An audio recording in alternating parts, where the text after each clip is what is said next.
Ancha munasqa wayqipanikuna, kusisqa tarikuni kankunawan rimarinaypaq kay p'unchaypi. Hoy quiero hablar con ustedes un poquito sobre la democracia, con algunas consecuencias para la vida práctica. Lo que escuchamos con frecuencia también en los últimos meses es una canción que la han puesto en ritmo de Waka Waka, aquí en la región de Puno. Y la letra dice, la primera parte, esta democracia ya no es democracia. Me han dicho que en los carnavales de Cajamarca también han inventado coplas la gente sobre la situación política actual que en nuestro país está muy grave. El presidente Abraham Lincoln de Estados Unidos, un gran demócrata que murió asesinado, definía la democracia de esta manera: es el gobierno del pueblo, por el pueblo y para el pueblo. La palabra democracia viene de dos otras palabras en griego: demos, que significa pueblo, y kratos, que significa gobierno, el gobierno del pueblo. La democracia es una forma de organización social y algunos dicen que aunque tiene sus defectos, es la forma todavía más adecuada de gobernar.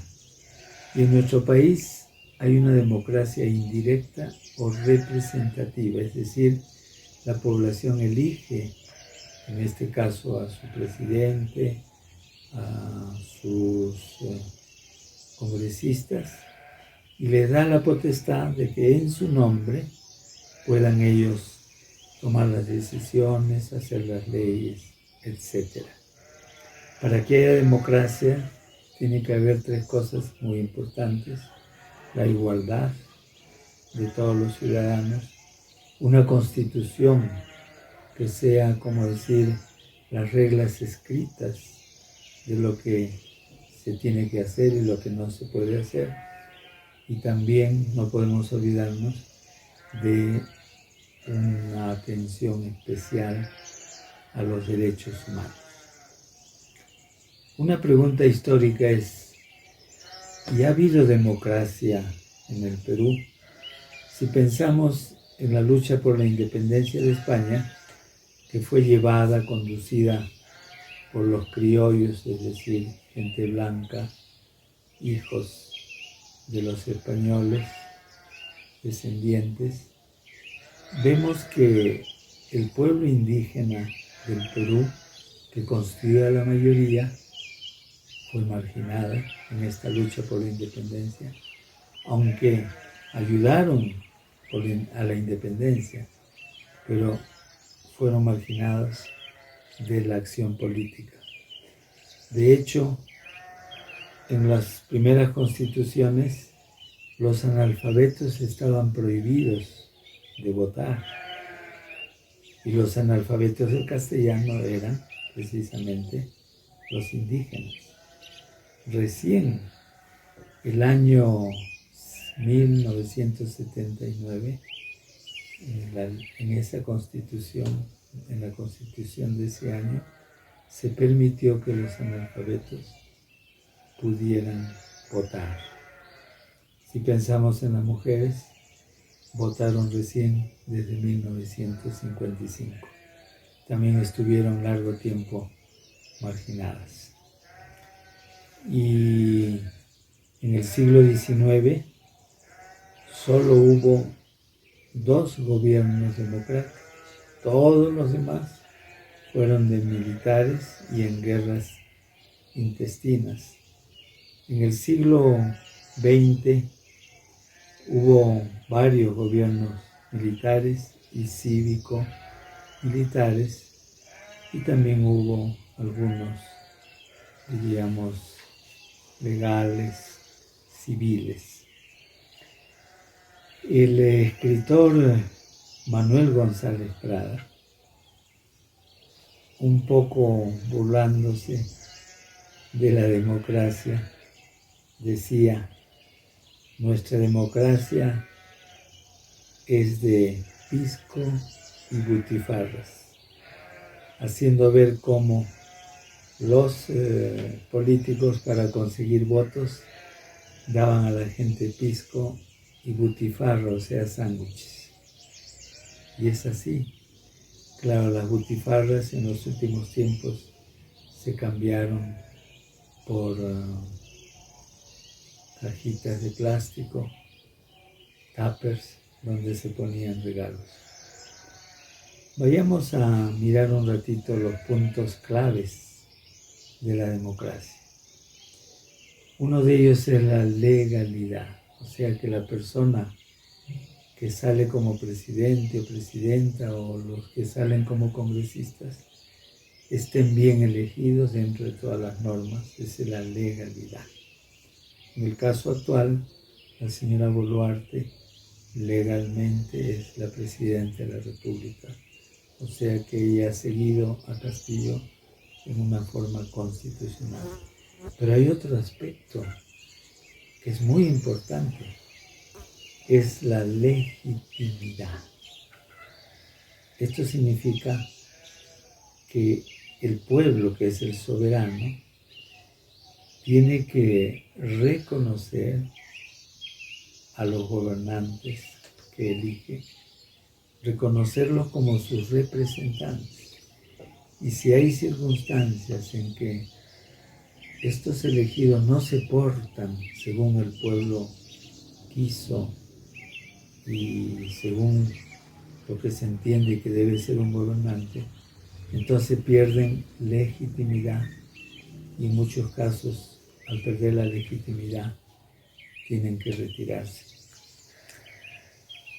Quería decir también que nuestra democracia, que ha sufrido muchos golpes, por ejemplo, el 1992 con Fujimori, que empezó muy democrático y terminó como dictador, pero hubo otro tiempo después de él en que la democracia empezó a caer, como decir, a un abismo, y esto lo hizo su hija, la hija del dictador, desde el año 2016. En ese año fueron contendores en la segunda vuelta Keiko Fujimori y Kuczynski, ambos de derecha. Keiko perdió ante Kuczynski y eso no lo pudo aceptar. Quedó con esa herida amarga. Fue la primera vez que perdió en una contienda electoral a nivel nacional y ella dijo: nosotros vamos a gobernar desde el Congreso, vamos a gobernar desde el Congreso, casi como un gobierno paralelo. Y es el primer caso, quizá el único en la historia del Perú, tuvo 73 congresistas, de 130, 73, o sea, una mayoría absoluta. Entonces hizo lo que le dio la gana, boicoteó al gobierno hasta obligar a Kuczynski que renunciara. Junto con sus 73, blindó a sus propias gentes, aunque hubieran cometido delitos. Era algo escandaloso. Y no dio interesantes leyes sociales. Y por ahí apareció el APRA, el partido más antiguo del Perú y, a juicio de muchos, el más corrupto. Hizo pues Fujimori Keiko una alianza con el APRA y siguieron boicoteando. Yo recuerdo que el APRA en su ADN, diríamos, tiene esa manera de ser, de juntarse con quien sea con tal de hacer lo que le conviene hacer, su propia conveniencia. Y así recordamos que ayer Latorre se unió con Odría, que fue dictador. Odría había perseguido al APRA y al mismo Haya, pero se juntaron por intereses politiqueros, principalmente para impedir ciertos cambios. En aquellos tiempos, en los años 60, Belaúnde quiso hacer una tímida reforma agraria y el APRA con el rodriguismo no se lo permitieron. Una vez escuché una entrevista a La Torre y le preguntaba: ¿usted por qué se unió con su enemigo Odría? Y él, explicando de una manera que nadie le creía, dijo: para salvar la democracia de mi país. Después vemos los siguientes presidentes que tuvieron que ver siempre con fuerza popular, hasta llegar al presidente que salió hace poco tiempo, Castillo.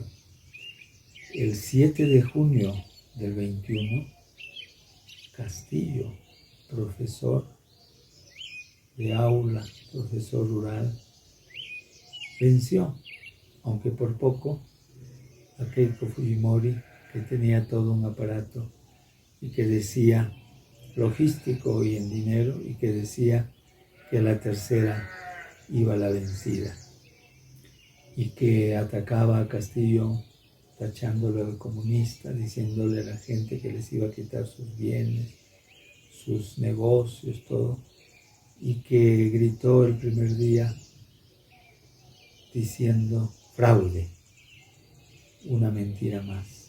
Hasta ahora no se ha podido probar.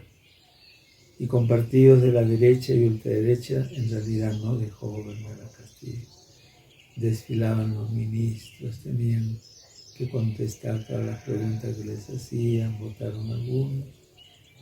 Y al final, Castillo, que cometió graves errores, por supuesto, y que está acusado de graves casos de corrupción, intentó un fallido golpe de Estado y fue vacado. Quien siguió fue la señora Boluarte, apoyada por el Congreso actual. Están haciendo una especie de cogobierno cívico-militar, también pues con las fuerzas del orden, porque ya no tiene ningún partido actualmente. El Congreso no ha interpelado a ningún ministro. Después de las masacres, ya sea en Ayacucho, en Juliaca y en otros lugares, ningún general fue llamado, ningún ministro fue investigado, todo ha quedado como si nada hubiera pasado. El grito incesante de la población, incluso que va creciendo, es que se vaya la señora Boluarte. El 71% se lo pide en las calles. Otro grito es que se vaya el Congreso. El 86% de la población rechaza al Congreso actual y el 83% pide un adelanto de elecciones. Pero tanto los unos como los otros no escuchan, se han vuelto ciegos, sordos, siguen en sus reuniones, en sus leyes, en sus asuntos, como si no pasara nada en el país. Están a espaldas de lo que exige la población. Y han hecho un juego político de varias semanas con el cuento de adelantar las elecciones y todo ha quedado en nada, una burla. La gente, la población se siente burlada. Y están cómodos pues con sus sueldos y privilegios. ¿Cómo van a renunciar si tienen tantos privilegios? Tienen hasta comidas gratuitas cuando se reúnen. El desayuno a 16 soles, el almuerzo y la cena cada uno a 80 soles. Se entiende pues que no quieran retirarse, tienen tantos privilegios. El apóstol Pablo en Filipenses capítulo 3 dice sobre personas así: la perdición los espera, su Dios es el vientre. Y en esto los congresistas se disculpan de mil maneras, pero están dando la espalda a los millones de peruanos que están con hambre. Además hay voces de impunidad. Por ejemplo, Avanza País pidió, parece que después se arrepintió, amnistía a policías y militares que tuvieron que ver con las masacres. Y Renovación Popular quiere que el Perú se salga de la Comisión Internacional de Derechos Humanos. Siempre criticamos. La crítica no es odio, es cariño. Queremos con todo el corazón que el Congreso y el Ejecutivo vuelvan a ser humanos. Y con esto, amigas y amigos, con el cariño de siempre les digo, Jamo Semana Cama y Kisin Cama.